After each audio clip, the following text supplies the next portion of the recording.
most people who are going through a challenge like that aren't really looking for wisdom. They're not really looking for grand advice and suggestions. They're looking for understanding. And that's something that we can all do. Welcome back to the In Good Company podcast. My guest on this episode is Dr. David Kealy, Associate Professor with UBC's Psychotherapy Program and the Institute of Mental Health. He also maintains a private practice with specific expertise working with men's mental health challenges. Today, we've put together 4 examples that men shared with us during the study. I want to chat with Dave about these experiences and get his advice on how guys can better support each other through a tough time. All right, welcome to the show, Dave. Thank you for being here. Thanks, Paul. It's great to be here. So what I wanted to talk to you about today is troubleshooting some of the men's experiences from our recent study.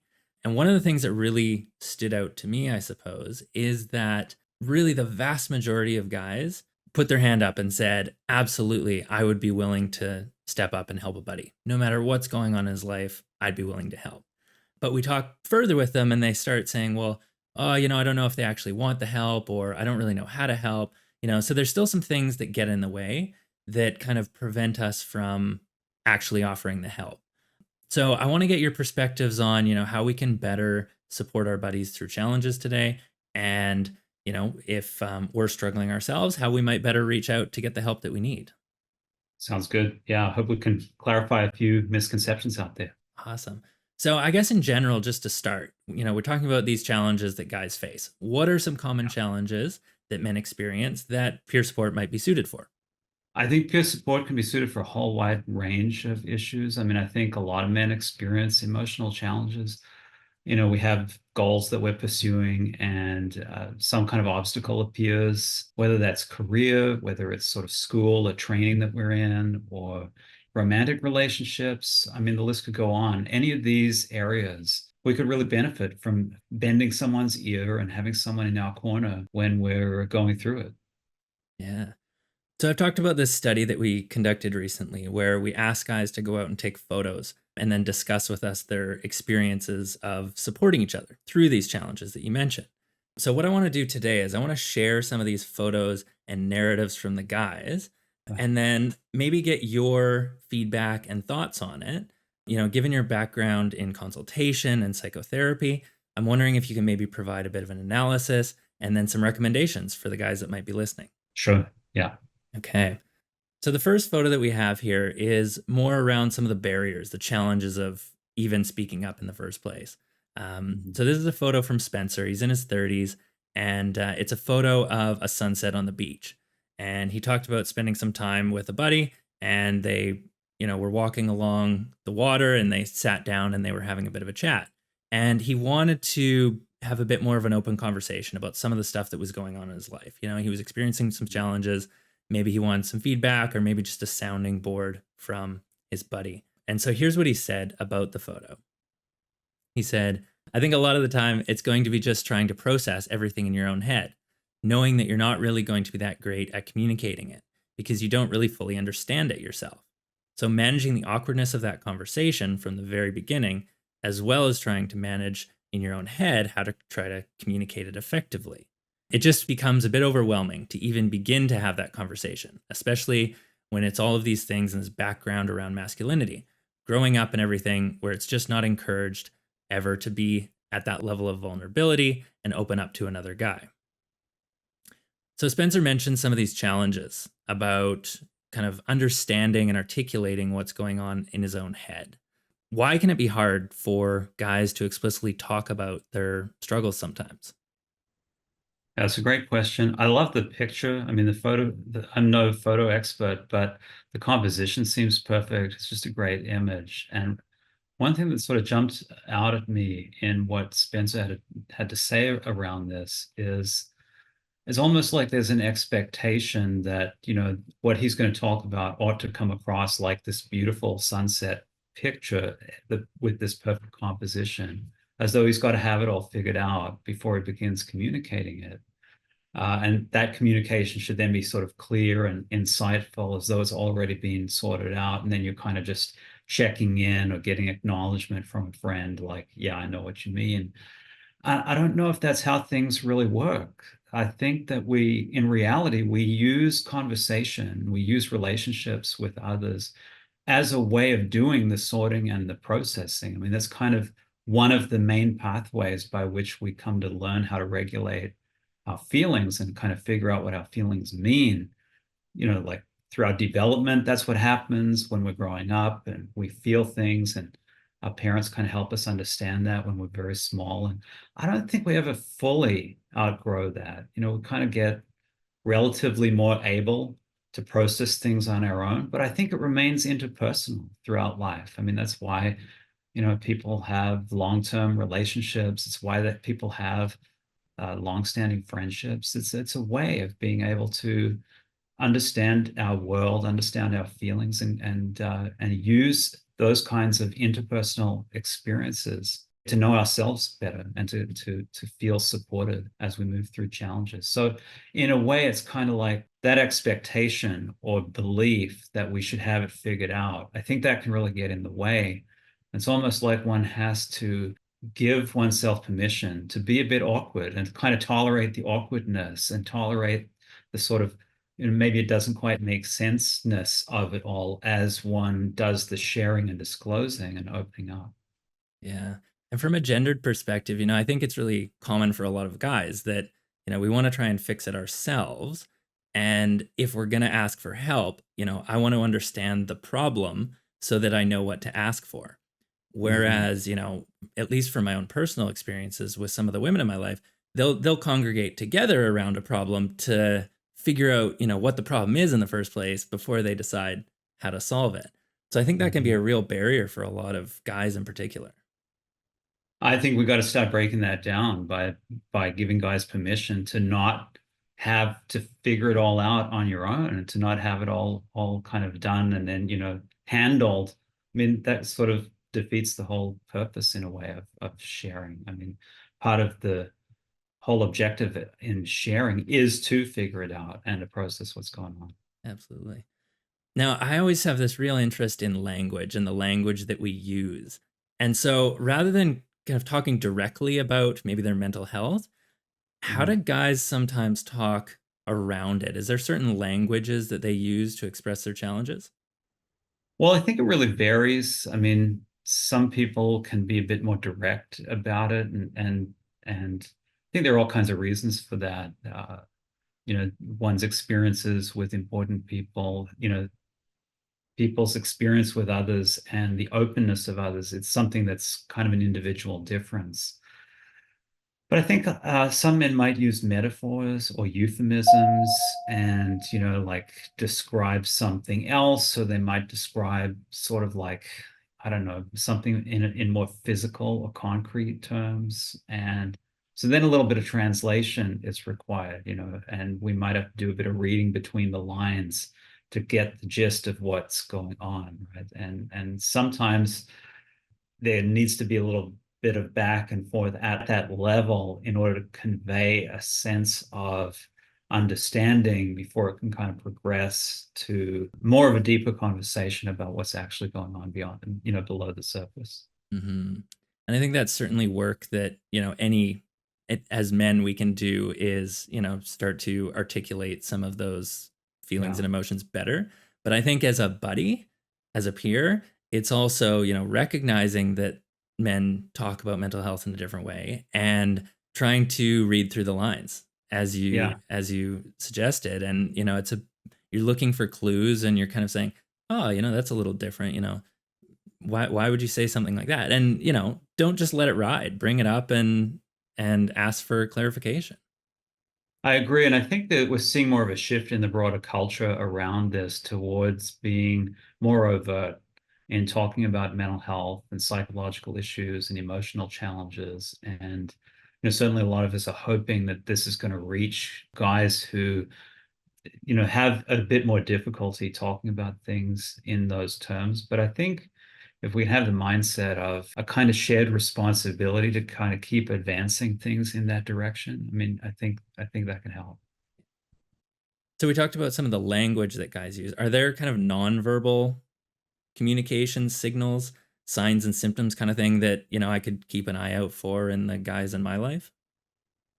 Oh, sure. I mean, I think, we know that this differs as well, from one person to the next. But yeah, I mean, some of the really concerning signs to look for would be a person who is withdrawing a little bit more and maybe not enjoying the kinds of activities that they usually do. A sense of kind of apathy or what's the point or hopelessness. Those are all pretty concerning signs to investigate further and try to see what's going on.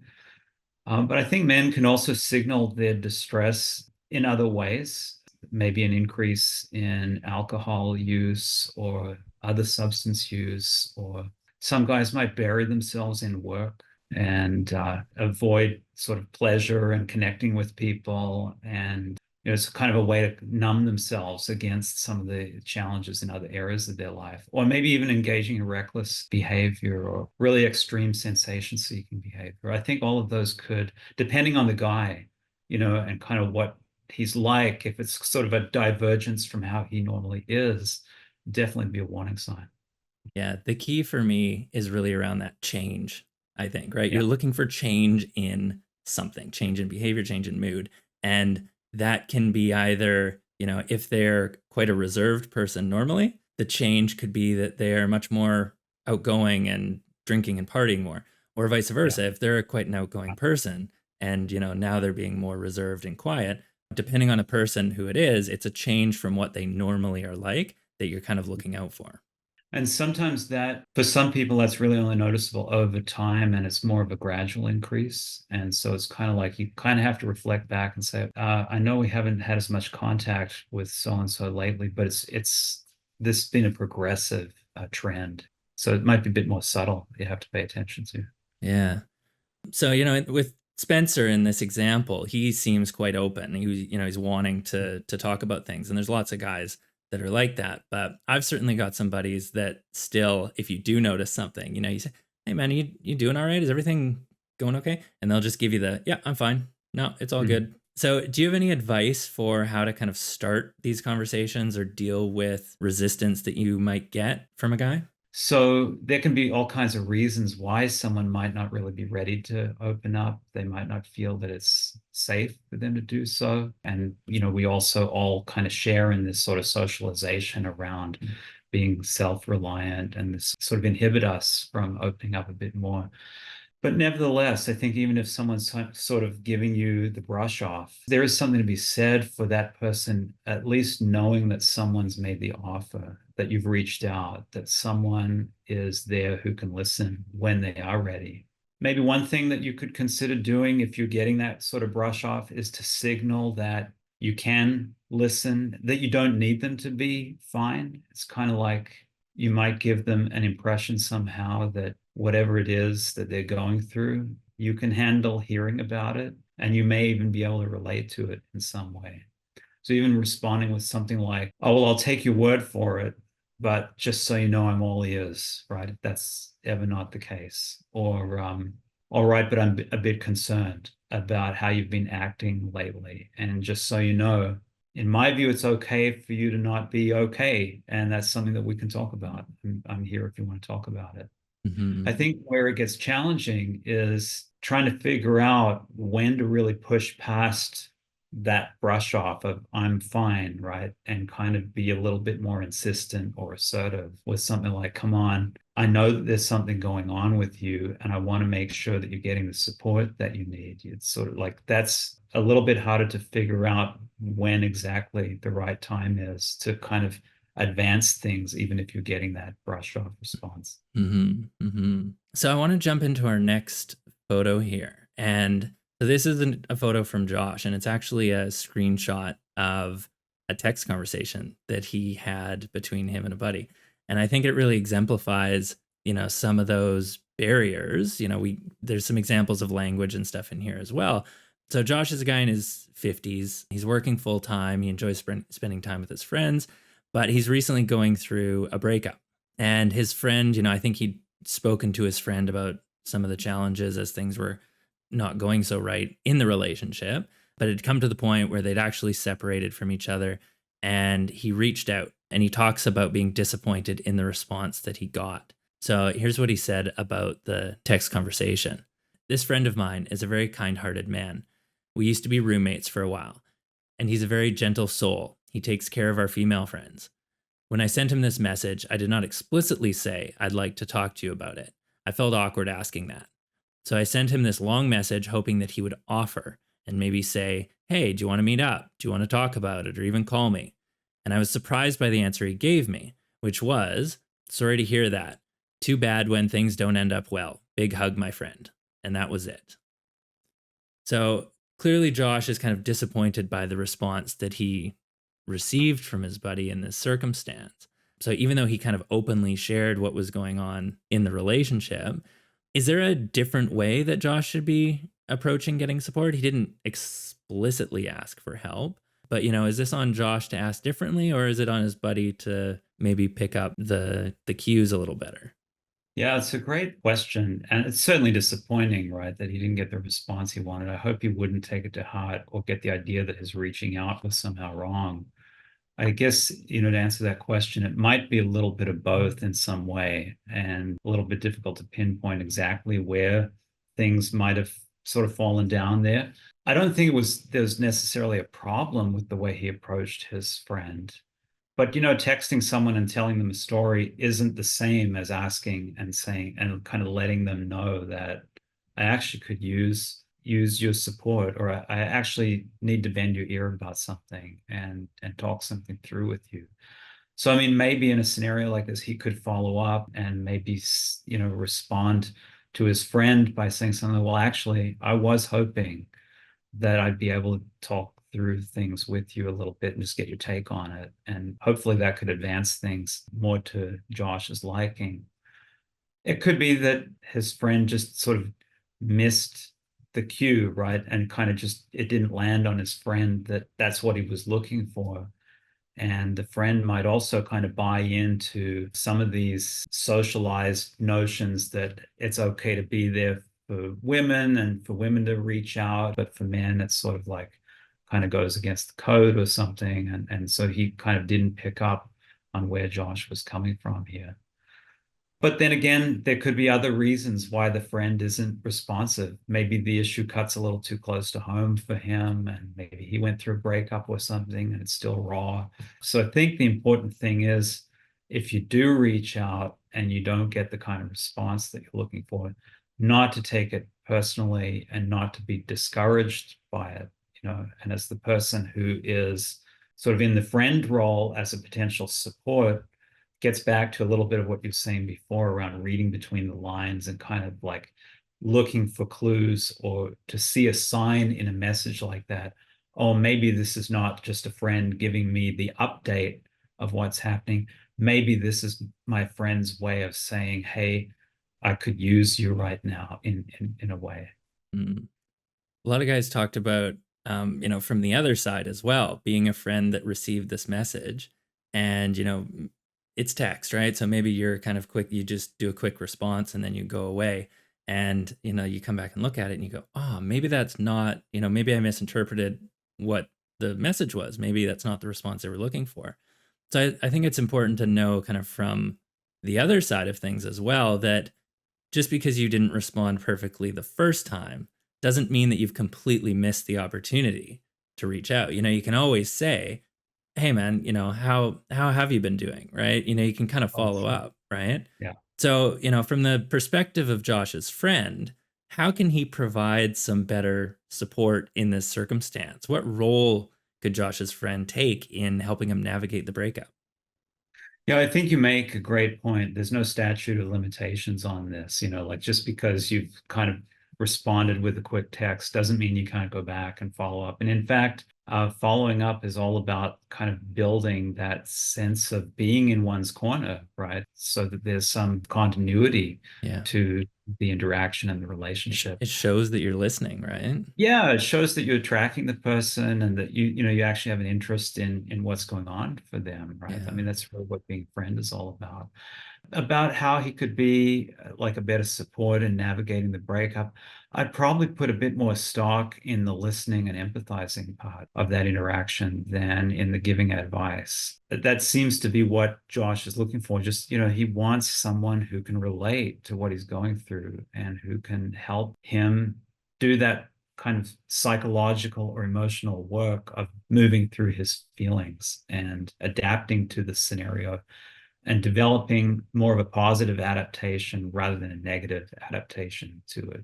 Like some guys, when they go through a breakup, they do maladaptive things to cope with their distress rather than adopting healthy perspectives on what happened and what it means for you going forward. If I was the friend in the support role, and if I saw my friend doing something maladaptive, that's when I might step in with the advice and kind of say, hey, you sure you should be going down that path, right? And kind of explain why. Yeah. So some of the guys raised concerns about trying to support a buddy, and that could be something that prevented Josh's friend here from offering help. Is that they're worried about potentially making things worse Mm. by talking about it or providing bad advice. Is this a real concern? Is this a real risk that can happen? Well, I think it's a reasonable concern. I mean, certainly there is room for advice to be misguided. Advice like, oh, that's what you get for going in for a romantic relationship. You're doomed to be hurt every time. Right. That's not good advice. It's not helpful. So there's definitely room for advice to be misguided and unhelpful. Often I think what people can see, even in the midst of bad or misguided advice, is the sense that there's a helpful intention behind it, that there's a feeling behind it of this person's here for you in solidarity, and it's coming from a place of wanting to be there for them. I think if it's coming from a good place, I don't think you should have too many worries about offering advice in that way. You don't want the advice to have a kind of dismissive quality to it, like get over things. And, if it kind of gives the impression that you really don't have the time of day for this, it's probably better not to say anything than to say something that's going to come across Hmm. as dismissive. But I think if you're earnest about it and you're trying to lend an ear and let the guy know that he can get something off his chest and you're all ears, that's very unlikely to make things worse. In fact, by not offering to be there and talk about things, you're actually at greater risk of compounding the problem through reinforcing a sense of isolation and loneliness with it. And we know that those are pretty bad things and they carry all kinds of negative effects for guys. Yeah. If you look historically, I think we've tried for a very long time the approach of not talking about things, and that Yeah, hasn't worked out great for us. So let's not let's doing very try well. something new and Yeah, maybe bring it up and talk about it. And as you say, it doesn't necessarily have to be grand advice that you're giving. It's not this kind of holy, this is what you need to do. Let me show you the light. It's just listening and letting people kind of come to it on their own terms of, yeah. where they're at and what they need to do. Most people who are going through a challenge like that aren't really looking for wisdom. They're not really looking for grand advice and suggestions. They're looking for understanding. And that's something that we can all do. You don't have to have special skills or techniques to do that. We can all offer an understanding and supportive ear to someone without being, like a dispenser of great wisdom. Hmm. So this next photo that we have here, this is kind of about the process of kind of offering support and the qualities that we're kind of looking for in a buddy. And I think this one's really interesting because it kind of comes back to what you were talking about before of that idea around a metaphor. Mm. So this is Hudson. He's in his 30s, works full time, and he does a lot of outdoor adventuring. So the photo that he submitted is actually of him and a buddy mountaineering. And this isn't just any old mountain. This is, a snow-covered peak that they're absolutely at the top of. You can't see more than about, 50 meters because of the fog. They've got their, big mountaineering backpacks on, and they're tied together by a rope. So I think that's a really a really interesting metaphor for the support piece. But here's what he says about it. He says, having gone through many mountain adventures with this particular person, I feel like we have a stronger connection than most people. When we go through these experiences, you're building character with yourself and with the other person. And so with that, we built a lot of trust between each other. And then, we talk about a lot of stuff. We talk about work stuff, life stresses. We're able to have those conversations, often when we're hanging out and doing whatever. So Hudson talks about the importance of trust here. But besides, hiking Mount Everest, how can we build trust and show our buddies that we're open to supporting them and helping them? Yeah, that's great. I love this picture, and I think it has a lot of relevance for the question that you're asking. I don't think it's too far off of what you would do when you're climbing Mount Everest. I don't do any mountaineering, but my understanding is that safety comes first, right? You have to make sure that you and people in your group are going to be safe, right? And I think trust has a lot to do with safety. And what I mean by that is that in order to experience the exhilaration of that achievement, you have to protect against the dangers first. And I think it's the same in conversations around challenging issues. There has to be a sense of safety, and it can feel dangerous to open up, right? Because it can feel like you're violating some kind of code, like the code of guys not to share vulnerabilities, or it can feel like, maybe someone's going to criticize you for what you have to say, or belittle you, or shame you, or something like that. And so safety happens when it's demonstrated. Your buddy has to demonstrate that you're safe here opening up, right? And you convey that not necessarily by just saying, oh, it's safe to share, but being open. And when someone does open up to you, that you're not dismissive, you're not belittling, that, you're really taking it in and trying to imagine how it feels for that person opening up, putting yourself in their shoes and imagining, okay, this probably feels pretty vulnerable. I'd better, be there in a way that promotes safety. It also has something to do with reliability and a sense of consistency. I mean, when you're, I was struck by the description that went along with this picture around you're building over time, right? You're building character with yourself and this other person. And I think this is something that men tend to be really good at, is being reliable, being solid, being reliable, being consistent. And that's something that we should be putting to good use in this area, right? Is showing that we're going to be, a reliable person that a friend can lean on and reach out to. And that doesn't take any special skill. That's something that we've got built in, that we can demonstrate reliability and safety. It's really about committing to a mindset around that and cultivating an attitude of just being someone who can show up and be present. And I think it's so important that, we're not just talking about a crisis here, right? Yeah. Like we can day to day challenges are a great way to kind of demonstrate and model the kind of support that, making it safe for someone else to talk to us as well, right? If I share with you, like, man, I'm having a shit week at work, right? I'm not in crisis mode right now. I'm just kind of talking to you and sharing, opening up some things. And in the future, you're probably going to be a little bit more likely to reciprocate that and maybe share what's going on with your life. So Hudson discusses having these conversations kind of in certain settings. There's certain contexts that are maybe better suited than others for Mm. offering peer support, especially when we're talking about maybe some conversations that are more difficult to happen. These guys are doing it at the top of a mountain. What are your recommendations in terms of the location where we might strike up a conversation like this?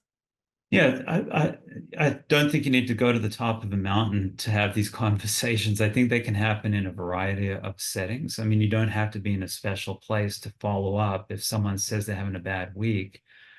Probably depends on a person feeling comfortable in a particular setting, and probably easier to open up about challenges if you're not worried at the same time about having to perform in a particular way in a setting that's kind of outside your comfort zone. If Mm, you're worried about this sort of competition around you, it's a competitive environment or something, and you're kind of not used to it, you're going to be much more focused on performing and kind of holding your own than you are in being able to really let your guard down and Mm. open up. So I think it's about choosing a setting or being in a setting that is really aligned with a person's comfort zone, whatever that might be for that individual. Hmm. Yeah. And again, it really depends on kind of who the person is, right? You got to kind Mhm. of choose that depending on who you're connecting with. But lots of the guys talked about kind of doing an activity together. Doesn't Yeah. have to be, crazy intensive, but maybe you're helping them paint a room in their house, or you're out building something, or you're getting some exercise, you're going for a walk, whatever that is.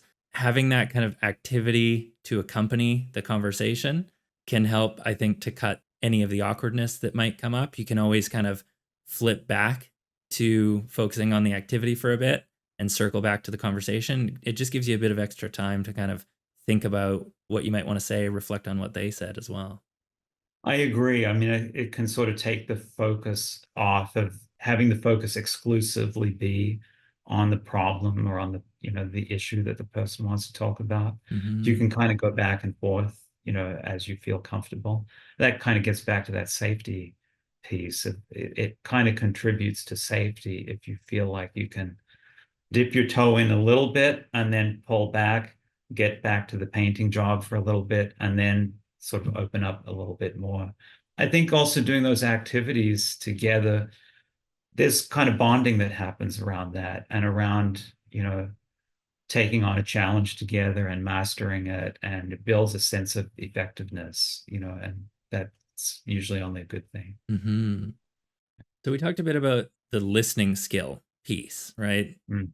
Are there any other kind of skills or techniques that you'd recommend to help navigate these conversations and support someone effectively? Are there kind of almost therapeutic skills or techniques that we can Mm. use in our day-to-day lives? I don't think of it as much as a skill or technique. I wouldn't want people to think that you have to have a particular skill or technique in order to be a support, because that becomes another obstacle that gets in the way. But we can all work at trying to imagine what the other person's feeling, try to take their perspective and imagine ourselves in the other person's shoes. Even wondering, well, how does it feel for him right now talking to me about this? That's really what empathy is all about, is really trying to put yourself in the other person's shoes. It's not so much offering a warm and fuzzy kind of statement. It's really trying to imagine someone else's perspective and really kind of, doing that kind of exercise in your mind of what might it be like to be this person at this particular time going through whatever he's going through, and to see if some of that feeling might resonate with you in some way that can kind of lead you to then offer a comment or two. Yeah, a lot of the kind of the advice giving piece, we talked about the importance of listening, but the advice giving piece, and it's part of that self reflection, is guys talk about, instead of just telling, you should do this, which might Mm. come across as a little, I'm above you telling you what to do. A good way of presenting it is, when I've had an experience like this, when I Yeah, was having an yeah. up and, a down in my relationship, here's something that worked for me. So then you're kind of, you're norming that experience and those feelings that they're having, while also kind of maybe giving them some options for how they might troubleshoot and navigate it, I suppose. So I want to jump into our last photo here. And I think this is another really interesting metaphor as well. So this one is from Leo, and he's a man in his 70s. And he submitted this photo of a backpack. And he described this as kind of the long term challenges and issues that we can tend to carry with us over time. And so here's what he said about it. He said, sometimes peers don't have a full understanding of what's going on or what's in your backpack. And when they themselves are busy, they're not able to really help give you the help that you need. I think a lot of times people want to do a quick fix. They tell you what you should do, but not everyone is able to do that right away. I needed to see a professional because I needed to deal with a whole pile of stuff from my childhood and what was in my backpack. So we're starting to kind of differentiate here between, the support that a peer can provide and the support that a professional can provide. So from your perspective, what are the key distinctions between those two individuals? Yeah, I mean, I think the comment there is pretty insightful and it's fair. I mean, peer support I think can be helpful at any stage, but to really do the kind of unpacking that Leo's referring to there with the backpack, it's probably best to seek some professional help. I mean, I think the key difference is that a professional can apply their theoretical and technical knowledge and understanding. Most professionals have some background in understanding mental health challenges, processes of healing. They can use these understandings to help make sense of an individual's challenges, ideally in a way that's really individualized to the person. And it's a collaborative conversation around, so here are some perspectives that you might consider or that you may not have considered. And then from there, things can kind of move toward strategies to help the person do that kind of unpacking and moving forward. So, while support should be a part of any good professional helping relationship, there's a lot more to it than that. They can really tailor that understanding to the individual's issues. Hmm. So, in the circumstance where, I've got a buddy that I'm working with, they've demonstrated some things to me that, maybe I think they're not in a great place right now. How do I know, or what signs should I look for, I suppose, when I'm trying to decide if I should direct them to professional help at this time? I think if there were any crisis indicators, like if, we talked earlier about some signs to watch for a person becoming more withdrawal, that sort of change in a person's behavior, that might be an indication, right? But especially if there are signs of self-destructive behavior, Mm, if you're getting any sense that the person could be at risk, if there's any sense of self-harm or suicidality, or even bizarre thought processes, the person's just not really making sense, I would be really encouraging a referral to a professional under those circumstances. But having said that, people should know that it doesn't have to get to that level before seeking professional support. That a lot of people just decide they're ready to take a closer look at themselves, their lives, what's going on in their world, and they want the benefit of talking to someone else and render some new understandings and perspectives that they haven't thought about before. And there's no reason why someone should wait until some, dramatic symptom emerges. We don't think about this kind of professional help in a sort of disease stage model. It's kind of like you go when you want to go, you go when you feel like you could benefit from it. And I try to encourage people, the sooner the better, right? I mean, why not understand yourself and get a sense of what some of your blind spots might be earlier on, so that you got more tools in your toolkit that way. I mean, I think that's one of the real advantages of working with a professional, is that we all have blind spots, or we don't see as much as someone else might. We also have parts of ourselves that we don't necessarily want to reveal to other people that we're close with mm, until we've had a chance to understand that better. And a professional can really help shine a light on all of that and kind of help us integrate it into a more holistic understanding of who we are and where we're going, including illuminating some goals that we might not really have given much attention to. Very often in the work that I do, what emerges as the therapeutic process unfolds is that people discover that there are goals that have been buried that are really important to them, but that they've been held back from for whatever reason. And often it's that process that helps them learn about those reasons and then helps free them up so that they can begin pursuing those goals again. yeah. Yeah, I think that's really important. It doesn't have to be you get to a certain point and then you go Hmm. seek professional help or therapy. It's often when you get to that point, especially when you're starting to feel clouded and everything, feels like it's weighing you down, it can be way more difficult to reach out for help then than it is earlier down the track when you're, Oh, yeah. still navigating things. So, I think that's a really important point that, there is no wrong time Oh, yeah. Yeah. to connect to a professional for sure. Obviously there's still some stigma around that, and especially when you're kind of recommending that path to someone else, how can we kind of meaningfully connect a buddy to that professional help while still making them feel supported and not like it's we're just kind of trying to pass the buck? Yeah, I mean, I think just offering the connection while you're recommending the support, you're still staying connected with the person. If you've had your own experience of being in therapy, you are seeking professional help, you might share that a little bit to help destigmatize things for your friend. But I think we just have to get better as a society to normalize this and make it almost like going to the dentist for a checkup. It's sort of like we ought to be doing that for mental health too. Yeah, for sure. And I guess the last piece to touch on here with this example is kind of noting that, it's not a one-time fix, the support that we offer, right? It's not like I'm going to have one conversation with you and, we're going to solve all your immediate stresses and relationship troubles and then expect you to be good thereafter. So there's kind of this aspect of ongoing support that comes in here. So how important is it and how do we go about doing kind of a regular check-in or kind of normalizing this support on an ongoing basis in kind of our day-to-day relationships? Yeah, I mean, we shouldn't be buying into illusions, around quick fixes. I just don't think people work that way. There really isn't such a thing as a quick fix for a vehicle, for example. You can fix a problem, but it needs ongoing maintenance, right? And so we've got to kind of move beyond that whole myth of the quick fix and get into thinking about reliability, and that's how you build trust is by being reliable, checking in, having a mindset where you're in it for the long haul, right? Do you want to be a person who just kind of shows up when it's convenient for you and you're kind of a fair weather friend? Or do you want to be the kind of person who exemplifies true strength and who can really hang in there when the other person's going through a tough time, who can really be in the corner for that person as they're going through whatever it is they're going through?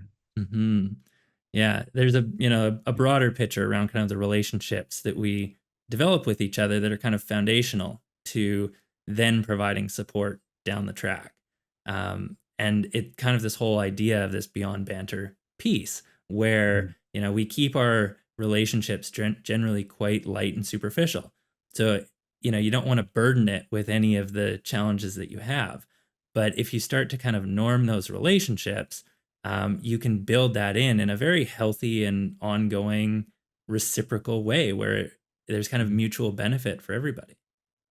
Yeah, why does it have to be either or, right? Either, light and bantery or, sort of reliable and deep and connected. I mean, the two can coexist.